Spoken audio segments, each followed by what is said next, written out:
그래도 좀 주요 관전 포인트라 그래야 될까요? 어떤 거를 좀 우리가 유의해서 봐야 될까요? 지역 연고나 이런 건 사실 선거에서 정식 논평 대상이 되면 안 되는 건데 우리 정치는 그렇게 되어 있죠. 사실 뭐 민주당 이재명 후보가 경북 출신이다 이런 얘기도 사실 원래 같으면 다 의미가 없는 얘기들 이어야 해요. 그런데 이제 그게 또 우리 현실은 그렇지 않다는 점 때문에 어쩔 수 없이 얘기를 하게 되는데 이제 보통 그렇게 이야기들 많이 하죠. 윤석열 후보는 이제 대구 경북과는 연고가 없는 분이고 어릴 때 뭐 13살에 떠나긴 했지만 이재명 후보는 이제 안동 예안면 출신이고 그러다 보니까 일부 유권자들한테는 그래도 그 이재명 후보가 우리 동네 사람 아니야? 이런 게 살짝 있을 수는 있죠. 그러나 전통적으로 민주당 후보는 대구 경북에서 약세이기 때문에 이번에 과연 과거에 당선되었던 대통령 세 분보다 민주당 후보로서 더 많은 표를 얻을 수 있냐? 뭐 그게 지금 관심 포인트죠. 그러니까 2주 전인 저희 지난 방송에서는 그 지지율이 오차 범위에서 굉장히 팽팽했었는데 불과 2주 만에 이제 두 자릿수로 격차를 벌린 것을 볼 수 있습니다. 근데 제가 우리 KBS 한국리서치 조사뿐만 아니라 연초에 나온 다른 조사들도 보면 ARS, RDD, 무선 RDD ARS 조사 그거 한 1% 내외 정도 윤석열 후보가 앞선 데가 한 두어 개 있고 나머지는 조사 방법을 불문하고 전부 다 이재명 후보가 차이가 크든 적든 한 절반 정도는 오차범위 밖으로 나가서 이겼고 절반 정도는 오차범위 안에서 이제 앞서 있는 뭐 표현이 이상합니다만 여하튼 접전인데 우세한 접전 이렇게 돼 있습니다. 저는 이거 저희 지난번 여론조사 분석할 때 좀 과장돼 있다고 제가 주장했잖아요. 윤석열 후보의 과거의 우세 그게 과장된 거였다고. 왜냐하면 저 그래프 보시면 11월 둘째 주가 피크였거든요. 저 때가 국민의힘이 후보 결정을 할 때 여론조사를 50%를 반영을 했기 때문에 지지자들이 적극적으로 전화를 받았어요. 그래서 이제 거품이 생긴 거예요. 그 단순한 컨벤션 효과가 아닙니다. 실제 지지율이 아니고 그냥 지표상으로 여론조사에 표집되는 지지율에 거품이 있었던 거예요. 그거를 국민의힘 쪽에서 착각했다고 저는 봐요. 그래서 내부에서 벌써 대통령 다 된 것처럼 권력쟁이 터지고 이렇게 된 거죠. 그때는 윤석열 후보가 계속 앞서고 있으니까 정권 교체를 바라는 유권자들, 보수 유권자들 쪽에서는 신나서 계속 전화를 받는 거예요. 그다음에 이재명 후보 지지하는 쪽에서는 그때는 아직 원팀도 잘 안 됐고 시끄럽고 지고 있으니까 신경질 나니까 안 받는 거예요. 그러니까 실제 지지율 차이보다 저 여론조사에서 잡히는 것 차이가 더 컸어요. 저는 그렇게 봤고 지금은 거꾸로입니다. 지금은 이게 엎어져 가지고 이재명 후보가 많이 앞선 걸로 나오고 윤석열 후보 계속 하락세이기 때문에 민주당 지지층 적극 지지자들이 신나서 전화를 받는 거예요. 그리고 이제 한 달 전에 11월 내내 열심히 전화 받았던 국민의힘 지지층 쪽에서는 짜증나니까 지금 당하 선대위는 엉망이고 후보는 막 이상한 말을 해가지고 욕먹고 있고 막 사방 날리니까 여론조사는 역전됐다고 그러니까 짜증나잖아요. 짜증나니까 전화를 덜 받아요 예전보다. 신년조사 열댓 개 이상 나온 거를 다 합쳐보면 이재명 후보가 한 8, 9% 정도를 앞서는 걸로 나와요. 모든 여론조사를 다 합쳐서 산술평균을 딱 내보면 8, 9% 정도 이재명 후보가 앞서는 걸로 나와 있는데 저는 그 절반으로 봅니다. 실제 앞서는 거는 그 절반 정도고요. 네. 지금 잡히는 저 8, 9%의 평균 차이 저거의 절반 정도는 민주당 지지층이 오랫동안 짜증내다가 이제 신나서 전화를 받고 흥분이 지금 반영이 반대쪽은 짜증나서 전화 안 받고 이 차이 때문에 온 거기 때문에 저는 민주당은 이거 알고 있다고 봐요. 그래서 매우 신중하게 지금 이 여론조사에 대해서 반응을 하고 있잖아요. 그래서 이 여론조사를 대하는 과학적 태도의 차이가 있다 양쪽 진영에. 제가 두 가지만 제가 말씀드릴게요. 하나는 제가 지난번 방송 때 말씀드린 트리플 약세라고 그래서 대통령 국정수행 지지도, 민주당 지지도, 이재명 후보 지지도 이 세 가지가 다 11월 달 내내 밑으로 내려갔다고 그랬습니다. 트리플 약세요. 지금 세 가지가 다 올라오고 있거든요. 이게 보통 우리가 비평을 듣다 보면 그것들 사이에 인과관계가 있는 것처럼 자꾸 얘기를 해요. 근데 정권 교체 여론이 낮아지면 그것이 이재명의 지지도 상승으로 연결될 거다. 뭐 대통령 국정수행 지지도가 높아지면 정권 교체 여론이 줄어들고 이재명 지지도가 올라갈 거다. 이런 식으로 마치 그 사이에 인과관계가 있는 것처럼 그렇게 얘기들을 해요. 근데 저는 제가 볼 때는 상관관계는 확실하지만 인과관계가 있는지는 의문스러워요. 그러니까 무슨 소리냐면 이 세 지표가 동일한 원인 때문에 그 방향으로 어떨 때는 내려가고 어떨 때는 올라간다는 거예요. 세 개가 같이요. 지금도 마찬가지인데요. 지금도 변호사님이 말씀하신 국민의힘의 네 분, 이거는 정권 교체 여론과 윤석열 후보 지지도 사이가 벌어지도록 만드는 요인이 되고 있어요. 그거는 저는 이 세 개의 지표, 문 대통령의 국정수행 지지도, 민주당 지지도, 그다음에 정권 교체 뭐의 여론, 그다음에 하나 더 합쳐서 그 이재명 후보 지지도, 이것이 같이 움직이는 것처럼 보이는 거는 아까도 제가 말씀드린 것처럼 지지층의 분위기와 관계가 있어요. 그러니까 모든 지표가 같이 움직여요. 전부 다 거의 커플링 돼 있습니다. 그래서 지금 상황은 결정적으로 뭐가 국면이 바뀐 게 아니다. 그냥 정권 교체에 동의하던 유권자 혹은 국민의힘 지지층의 분위기하고 민주당 지지층의 분위기가 11월을 하고 1월 이 두 달 간격을 두고 크게 바뀌어 있다는 것을 의미하는 거라고 저는 보고요.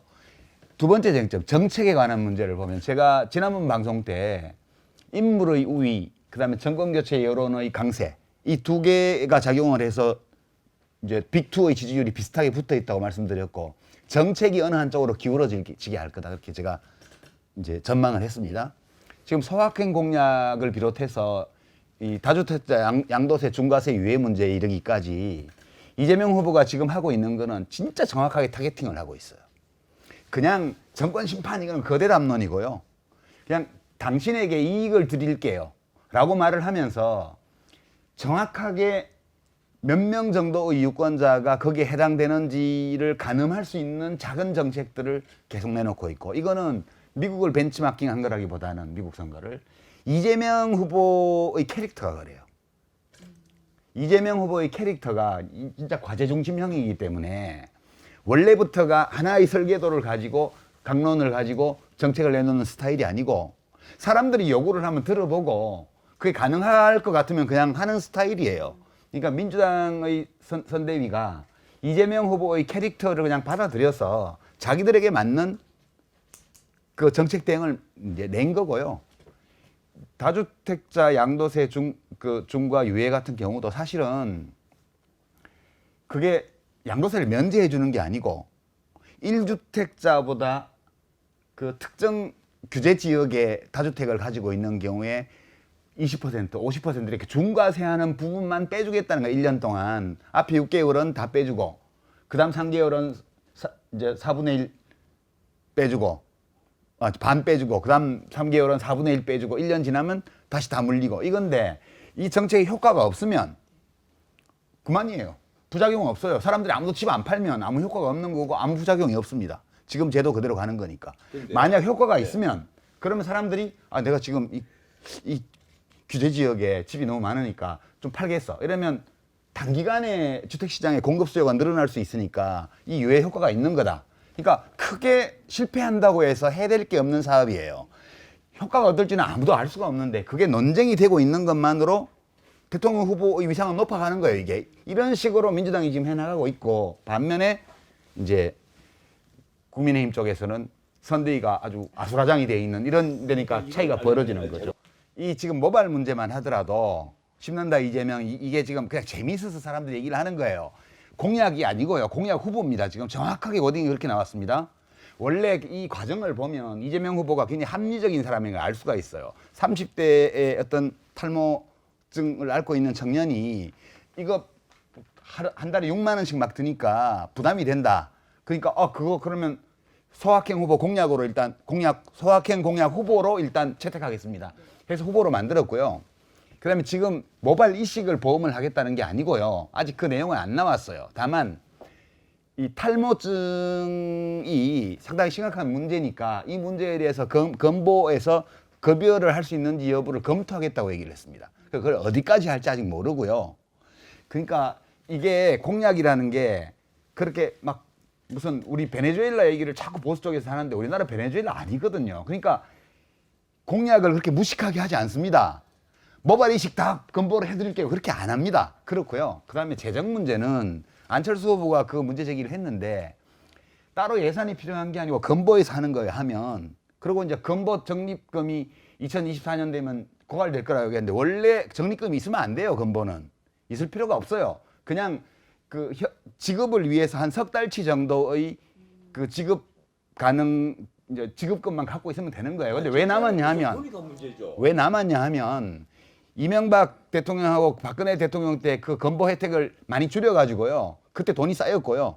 그다음에 문캠프를 해서 문케어를 해서 이게 지출이 늘어나야 되는데 코로나 덮치면서 일반 질병이 팍 줄어가지고 지금 돈이 쌓인 거예요. 지금. 그러니까 건보에 돈이 쌓여 있다는 것은 보험료 거둔금만큼의 혜택을 가입자들한테 안 줬다는 뜻이에요. 지금까지. 원래 건강보험은 국민연금하고 달라서 적립하는 기금이 아니에요. 그게. 아니 문제는 그렇고요. 지금 식으로 적자가 계속되면 앞으로 건보는요. 그거는- 건보 돈 거두는 게 얼마나 많이 늘어났는데 아니, 왜 그 그러니까요. 점은 얘기를 안 했어요? 아니 그러니까요. 건보 돈 거두는 게 과거에 비해서 얼마나 많이 늘어났어요? 계속 늘어나죠. 박근혜 정부 때보다 지금 2배, 3배가 변호사님, 됐습니다. 지금 서유럽의 웬만한 나라들은 GDP 대비 그 국민 의료비 지출이요. 17% 이렇게 돼요. 아니 NHS 하는 나라하고 우리나라를 비교를 하면 어떻게 합니까? NHS는 영국만 그런 게 아니고 독일도 마찬가지입니다. 독일 지금은 건보가 높아요. 제가 이 논쟁을 하려는 게 아니고, 아니 제가 맞아 마무리할게요. 그러니까 비평할 때는 그 후보의 말이나 공약이나 정책이라는 걸 정확하게 하고 비평을 해야 돼요. 이건 녹화하러 나오면서 야 이거 어떻게 비평을 하지? 그래서 제가 그냥 질문을 하나 생각해봤어요. 저도 과거에 후보 그러니까 경선 이런 것도 해보고 이제 선거를 해봤는데 선거 때가 되면 후보가 된 사람이 만인에게 의리더라고요. 제가 겪은 바로는 후보가 되면 만인에게 의리예요. 누구나가 영향을 미칠 수 있기 때문에요. 그래서 당 안에든 당 밖이든 캠프 아니든 캠프 밖이든 후보는 만인에게 수그리게 되고 누굴 만나든 도와달라고 그러고 그게 제가 정치를 할 때 겪어본 후보의 처지예요. 윤석열 후보를 보면 갑 같아. 의리라는 느낌이 하나도 안 드는 거예요. 그러니까 이제 이게 뭐 어디서 알 수 있냐 하면 당대표가 나이가 많든 젊든 또는 뭐 당 밖에서 모셔온 분이든 원래 당 안에서 활동하는 분이든 내가 후보면 어떻게든 얘기를 들어보고 좀 도와달라고 하고 그다음에 그분들이 뭔가를 할 수 있도록 주선을 하고 이렇게 해서 일을 할 수 있게 만들어주는 게 후보의 기본적인 태도인데 윤석열 후보를 이렇게 보고 있으면 그런 거를 안 한다는 느낌인 거예요. 그래서 그럼 갑이지. 왜 윤석열 후보는 갑처럼 보이지? 그런 의문이. 근데 국민의힘이 이게 정상화가 돼야 유권자들 입장에서는 정말 정상적인 선거를 칠 수 있는 거잖아요. 그러니까 뭔가 이 국민의힘 선대위가 회복이 돼야 되는 거엔 다 공감을 하실 텐데 근데 그 어떻게 당은- 해야 될까요? 그 어떤 당은- 어떤 반등의 계기가 좀 있을까요? 아니 저는 이제 이게 하도 오래 가니까 지금 윤석열 후보가 뽑힌 지 지금 2달이 거의 다 돼 가잖아요. 근데 아직도 선대위가 정착이 안 됐어요. 그래서 이제 어떤 생각을 하냐면 저게 저 당의 정상이 아닌가? 대선 때까지 우리가 보통 하는 말로 여의도에서 하는 속담 비슷한 말 중에 원래 모든 선대위는 다 엉망이고 선거 끝나면 그때 좀 자리 잡힌다. 이런 식으로 이제 자조 섞인 그런 농담들을 하고 그러는데요. 실제 그런 면이 좀 있죠. 왜냐하면 큰 선거일수록 다양한 세력, 다양한 사람이 모여서 하나의 팀을 만들어야 되기 때문에 그 안에 불협화음도 있을 수밖에 없고 갈등도 생기고 공다툼도 있고 특히 지지율이 앞서갈 때는 공다툼이 심해지기 마련이고요. 근데 저게 저 당이 혹시 저게 정상 상태 아니야? 그리고 저게 정상 상태라면 저 당은 지금 우리나라의 제1야당은 원래 대의를 가지고 소리를 조율하는 거잖아요. 때로 내가 조금 손해를 볼 가능성이 있다 하더라도 우리에게 대의가 있기 때문에 내가 이거 감수하마라는 사람들이 좀 있어야 그 집단 전체가 대의 속에서 절충이 이루어지고 화합이 이루어지는데 지금 상황을 보면 대의가 없는 거 아니야? 근데 약간 사실 이제 우리가 비평하기가 조심스러운 이슈인데요. 후보 교체 이런 거는 사실 말이 안 되는 거잖아요. 원천적으로. 2002년도 대선을 돌이켜보면 이게 다 나왔어. 후보 교체론. 그죠? 노무현 후보 지지율이 이렇게 네. 이렇게 기복이 심했기 그렇죠. 때문에 10%까지 떨어졌고. 이렇게 갈 때는 막 박수 치다가 네. 팍 떨어지면 후보 바꿔야 된다고. 후보를 바꿀 방법이 없기 때문에 나중에 백지신당론이 나오고 정몽준 옥립론이 나오고 결국 그렇게 해서 단일화로 갔습니다. 지금 양상은 그때와 비슷해요. 근데 저는 이 대목에서 하나 좀 우리 정치의 근본을 생각할 때 좀 지적해둘 필요가 있다고 생각하는 거는 만약 국민의힘의 모든 주요한 정치인들과 세력들이 윤석열 후보와 함께 뭔가를 해보려고 최대한 노력을 했는데 더 불구하고 후보의 아주 결정적인 잘못이나 하자가 있어서 그게 어그러져서 지지율이 팍 떨어졌다 이러면 그것이 말이 되든 안 되든 그 심정은 저는 공감할 수 있을 것 같아요. 근데 지금 보면 경선 후보들이 안 도와줬잖아요.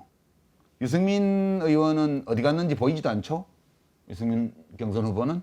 홍준표 후보는 지금 따로 무슨 사이트 차려놓고 당과 후보를 디스하고 있고요. 이건 저는 사실상의 경선 불복이라고 봐요. 그냥 뭐 대구 선대위에 내가 직책 하나 가졌다. 이게 말이 안 되는 거잖아요. 팽팽한 양강 구도를 펼쳤던 경선 후보가 당 밖에 지금 유튜브하고 뭐 사이트 만들어 놓고 거기서 사람들이 와서 막 후보 교체론 주장하고 뭐하고 하면 거기 댓글이나 달고 있고 이거는 이런 조건에서 후보 교체를 얘기한다는 건 저는 굉장히 철면피한 거라고 보고 이건 정당 정치와 우리 대의민주주의의 기본을 무너뜨리는 행위라고 생각을 해요. 그래서 그건 일단 말이 안 된다 기본적으로 그런 거고 말이 안 된다는 걸 알기 때문에 그래서 이제 단일화 쪽으로 가는 거거든요 지금. 이제 단일화 뭐 이거 길게 논의할 문제는 아니라고 보는데요. 왜냐하면 앞으로 우리가 또 상황 봐서 이야기할 수 있는 기회가 올 거라서 이제 오늘 뭐 그렇게 깊이 있게 우리가 이걸 검토해야 될까 이런 의문은 있지만 이번 회에서 다 편집되더라도 향후의 논의를 위해서 2002년도 사례는 한번 짚어보고 갈 필요는 있는 것 같아요. 그게 단일화를 이질적인 세력 사이에 단일화를 해서 국면을 완전히 역전시킨 그 유일한 사례죠.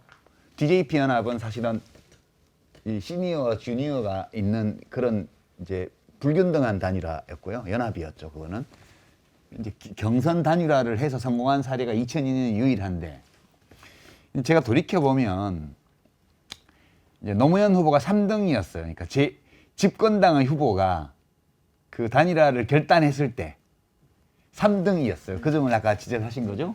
그러니까 정몽준 후보가 월드컵이 끝나고 나서 지지율이 붙어가지고 한 26대 22 정도로 이회창 후보가 40% 선에 와 있고 40대 26대 20 이 정도로 해서 3등을 할 때예요. 집권 여당의 후보가.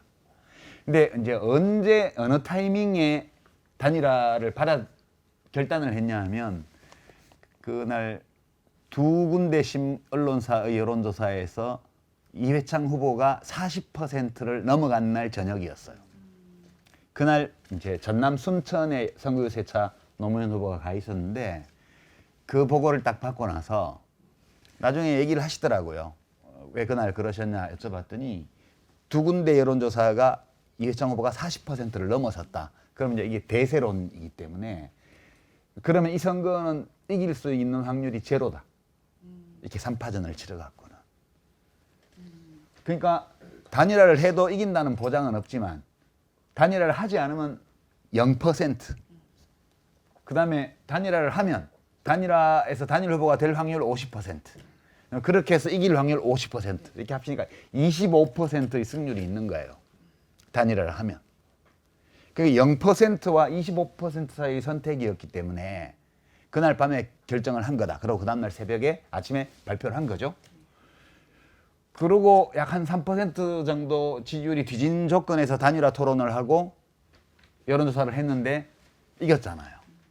그러면서 지지율이 역전이 바로 됐습니다.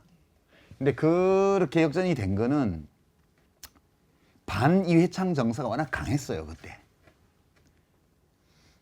그때 이회창 후보에 대한 반대 정서가 워낙 강한 때였고 그래서 그게 된 건데 지금 이번 경우 과연 반 이재명 정서, 또는 반문재인 정서로 두 후보의 지지층이 대규모로 결합할 가능성이 있냐.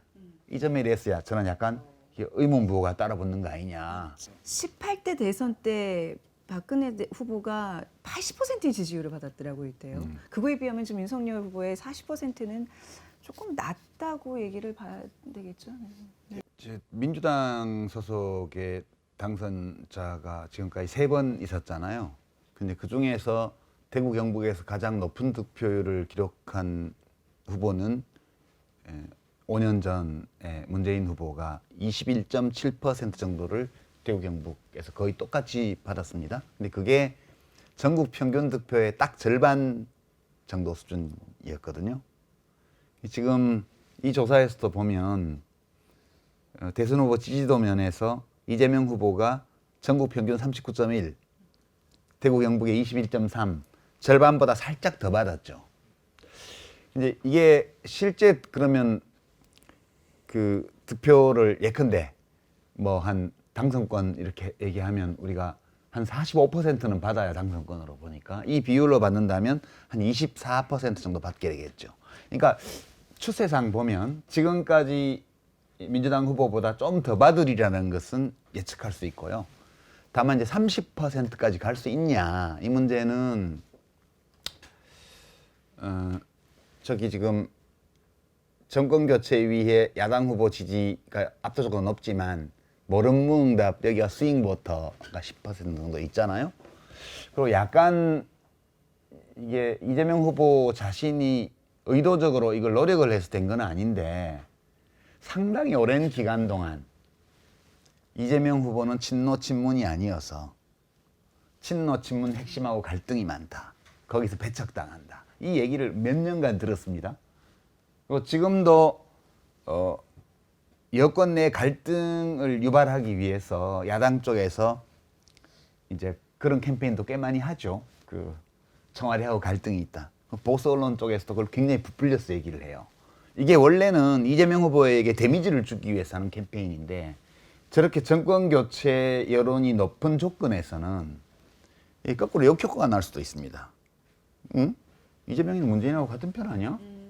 다른 편이야?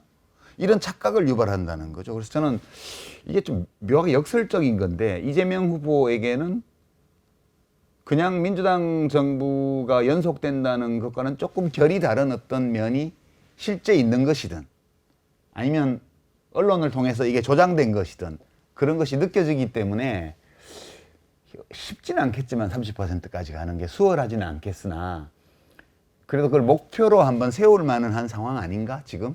이 여론조사 데이터를 보면 목표로 세우고 노력은 해볼 법하다. 사실 지금 윤석열 후보의 지지율이 저렇게 하락세고 부진한 거 최근에 이거는 윤석열 후보의 책임도 있지만 뭐 그거야 포괄적으로 보면 모든 선거는 후보의 책임이죠. 그런 점에서는 윤석열 후보 책임이지만 세력으로 집권하는 거잖아요. 아까 우리가 어느 당 선대위가 잘하고 있냐 물으면 압도적으로 민주당 선대위가 잘하고 있다 그러잖아요. 그러면 대선은 후보하고 당이 결합해서 하는 거 아니에요, 선거를.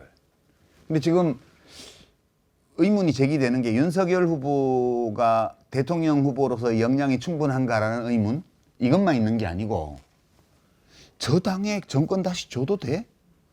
이런 의문을 불러일으킬 정도로 지금 국민의힘 당 자체가 카오스 상태에 있는 거잖아요. 박 전 대통령의 사면 이후 행보가 정치적 영향력이 있을 거다.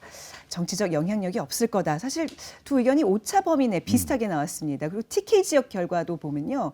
역시 정치적 영향력 유무에 관해서는 뭐 오차 범위 내로 의견이 팽팽합니다. 이거는 네. 있을 거라는 뜻이죠.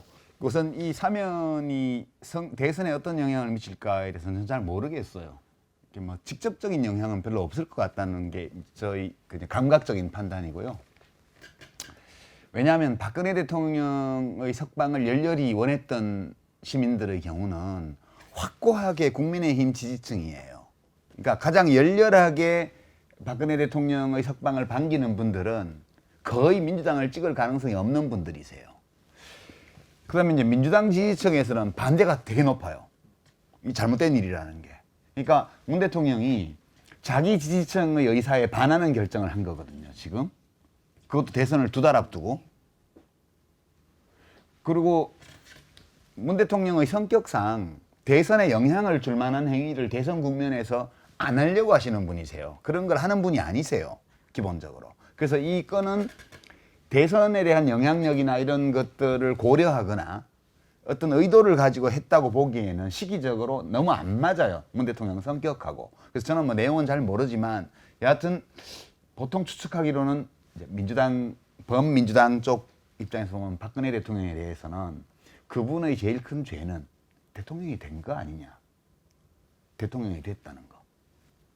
그러니까 무슨 내가 이거 범죄인데 내 이익을 위해서 이걸 해야겠다 이렇게 해서 그 일이 생긴 게 아니고, 원래 대통령을 안 했더라면 본인도 좋고 다 좋았을 건데 대통령이 되어버려서 그 일이 생긴 측면이 크다고 봐요, 상당히 많은 사람들이. 그래서 이 사면에 대해서 상대적으로 너그러워요, 박근혜 대통령 사면에 대해서. 그리고 문 대통령이 감옥에 넣은 것도 아니에요. 3월 달에 구속이 됐고, 그리고 그때는 황교안 대행체제 때고, 특검도 박영수 특검을 그 당시 여당에서 추천한 특검 후보였고, 그리고 지금 대통령 후보가 된 분이 수사팀장이었고, 그리고 문 대통령은 5월 10일 날 취임을 했으니까 문 대통령이 대통령 되기 전에 구속이 된 분이란 말이에요. 그러니까 사실 문 대통령이 집어넣은 건 아닌데, 대통령이 사실 나는 박근혜 대통령 좀 건강도 좀 그렇다 그러고 그렇게 생각을 해요. 저는 사실은 박근혜 대통령은 탄핵만으로 충분했다고 생각해요, 개인적으로는. 이제 구속까지 간 거는 시대 분위기 때문에 그렇게까지 간 거고, 본인이 또 대처를 또 현명하게 하지 못한 면도 있었고, 그래서 이제 구속까지 갔고, 이명박 대통령의 경우는 또 태도가 굉장히 달라요, 제 주변의 사람들은. 거기는 박근혜 대통령하고 좀 달라. 그거는 적극적이고 능동적으로 뭔가를 감추려고 그랬고 속이려고 그랬던 사람이야 라고 생각을 해요. 그래서 이 온도차가 좀 있어요, 박근혜 대통령하고 이명박 대통령의 사면에 대해서는. 이제 그게 기본적으로 깔려 있다는 말씀을 드리고요. 문 대통령이 되게, 저 같은 사람은 3월 9일 대선이 끝나고 그다음에 5월 10일 전 대통령 취임식 전에 누가 되었던 당선인하고 협의해서 그때 사면을 하는 게 대선에 영향을 안 주는 거니까 그게 문재인 대통령 스타일에 맞다 이렇게 봤는데, 무슨 사정이 있는지 모르지만 여하튼 이번에 한 거예요. 그렇게 된 거고, 대선에 직접적인 영향은 없는데 딱 한 가지 영향이 있을 수 있다면, 그 엄동설안에도 광화문에 와서 태극기 집회하고 막 한여름에 막 기온이 40도 가까이 가는 그 주말에도 와서 그 아스팔트 위에서 집회하고 이랬던 분들은 정치적으로는 저하고는 완전히 다른 방향이지만 그 절박함이 있거든요. 근데 문 대통령도 제가 듣기로는 그거에 대해서 굉장히 마음이 쓰이는, 심정적으로 그런 면이 있었다고 그래요. 그런데 그분들의 경우에는 말하자면 넓게 볼 때 국민의힘 지지층의 한 중요한 부분을 차지하고 있는 소위 친박 또는 박근혜 대통령을 좋아하는 분들의 경우에는 과거처럼 절박하게 현 정권이나 혹은 여당 후보에 대해서 적대감을 표출할 그런 근거, 이런 것이 조금 누그러졌다. 그게 선거에 영향을 줄까 안 줄까는 잘 모르겠는데, 사실은 사면 결정 나오기 전에 찬반 물어봤을 때 그때도 반반 나왔었거든요.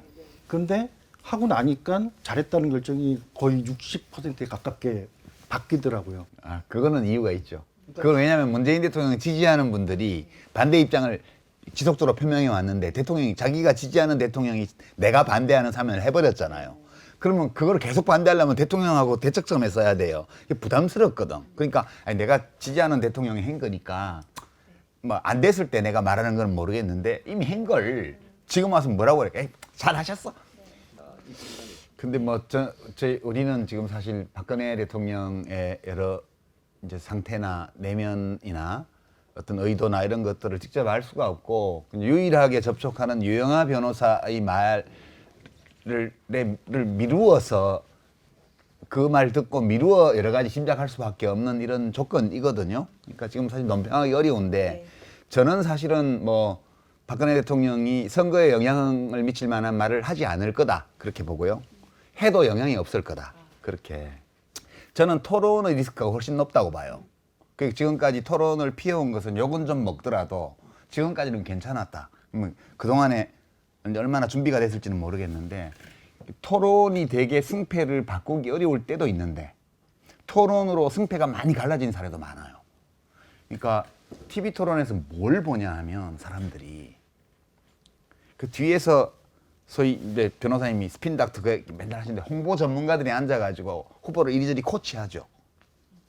그죠? 우리 뻔하게 알잖아요. TV 토론 준비를 어떻게 한다는 거를. 백날 해도요. 그 라이브로 진행이 되기 때문에 지금은 또 형식도 굉장히 유연해져서 뭐 제한 시간 10분 두고 막 주도권 토론 이래서 막 일문일답식으로 막 진행이 됩니다. 그리고 중간에 막 다른 후보가 끼어들기도 하고요. 다자 토론 때는. 지난번 대선을 생각해 보면 안철수 후보가 토론에서 엄청나게 실패했잖아요. 왜 실패했냐를 보면 그 사람들은 흔히 말하기를 제가 MB 아바타입니까? 뭐 이런 질문들 때문에 그렇다고 하는데 그게 아니고 안철수 후보가 준비를 너무 많이 해가지고 꼭 해야 될 것들을 너무 많이 챙겨 나가셨어요. 제가 보기에는. 그래서 이걸 언제 해야 되지라고 고민을 하면서 토론의 흐름을 놓친 거예요. 놓치니까 자기가 개입을 할 때 생뚱맞은 얘기를 하는 거예요. 그러니까 사람들이 어떻게 느끼냐 하면 보여줘 도대체. 사람들이 하는 말을 듣지도 않고 이야기는 이쪽으로 흘러가고 있는데 버스 지나가고 나서 뒤에서 막 손들고 있고 막 이런 양상으로 비치니까 저 사람 안 되겠다 이렇게 되는 거예요. 그러니까 윤석열 후보가 만약 준비가 돼 있다면 이제 박성민 대표 말이 맞을 거예요. 나가서 얘기 들을 줄도 알고 그 분위기에 딱 맞춰갖고 주제에 맞게 얘기를 할 줄도 안 해? 그러면 지금까지 뭐 토론 못해서 안 한 게 아니네 이렇게 될 거예요. 근데 진짜로 이게 0점 몇 초 안에 내가 여기서 지금 치고 들어가야 될지 말아야 될지 어떤 데이터를 내놔야 될지 역공을 가할지 그냥 셀프 디스로 빠져나갈지를 순간순간 판단해야 되는데 윤석열 후보가 이거를 만약 못하게 되면요. 나가서 데미지를 엄청 입을 거예요. 더. 그래서 저는 이 둘 사이에서 지금까지 번민해 왔고 지금 뭐 어제 오늘 이렇게 얘기 나오는 걸 보면 이제 준비가 됐다 이런 판단을 한 것 같은데 지켜볼 일입니다. 사람들은 대선 후보 토론을 보면서 그 메시지를 보는 게 아니에요. 메시지의 교환을 보는 게 아니고 그 사람을 봐요. 그렇게 서로 간의 논리와 팩트와 이런 것들을 주고받는 과정에서 그 사람의 내면이 보이거든요. 진정성을 보게 되죠. 진정성이라는 표현은 너무 좁은 표현이고요. 그 사람이 어떤 사람인가가 보여요. 물론 윤석열 후보도 이제 전문가의 자문을 구해서 자기 박수민 대표 말씀대로 토론에서 이기려고 나오는 게 아니고 나를 보여주러 나오는 거잖아요. 대선 후보 토론이. 근데 그게 말처럼 쉽게 안 돼요. 그러니까 그냥 그 사람이 나오게 돼요. 근데 그 사람이 그냥 나오면 리스크가 높은데 미국 토론이나 막 오래전 토론으로 가지 말고 5년 전 토론으로 가보자고요. 그때 토론 평가는 유승민 후보가 토론을 잘했다는 평가, 심상정 후보가 토론을 잘했다는 평가가 엄청 많았습니다. 근데 제가 그때 눈여겨본 거는 이보세요 사건이에요. 이보세요 사건이요. 그러니까 그 노무현 대통령 그 수사 관련해서 홍준표 후보가 뭐 그때 수사 기록 이런 게 있고 막 얘기를 하니까 그때 문재인 후보가 이보세요 그랬습니다. 끼어들어서 이보세요. 제가 그 조사받는 자리에 함께 입회했던 변호사입니다. 그런 거 없습니다. 라고 얘기를 했어요. 그때 홍준표 후보가 이보세요라니 어디 버릇없이 이랬단 말이에요. 나이는 문재인 후보가 더 많아요. 근데 더 이상 안 했어요. 이보세요 하고 그 말하고 홍준표 후보가 이보세요라니 어디 버릇없이 이랬는데 이보세요가 아니고 이보세요 딱 이랬지. 이보세요. 의견도 조심을 해요. 이보세요가 아니고 왜 눈에 힘을 주고 그런 얘기를 해. 이보세요 이랬는데 그때 만약 문재인 후보가 나이가 많아도 내가 더 많아 이렇게 말을 했으면 실점했을 거예요. 근데 그 나이가 더 젊은 사람한테 버릇없이라는 말을 듣고도 별 표정 변화 없이 그냥 넘어갔단 말이에요. 그게 문재인이라는 사람이 보인 거거든요. 그 대목에서. 그러니까 저는 사실은 TV 토론의 장점은 그 사람이 얼마나 말을 잘하느냐를 보여주기도 하지만 그 사람을 볼 수 있는 기회예요. 그래서 제가 그래서 그 토론이 필요하다고 보는 입장인데 윤석열 후보가 그 굉장히 리스크가 높다. 그 점을 인지하고 토론에 들어가야 될 거다.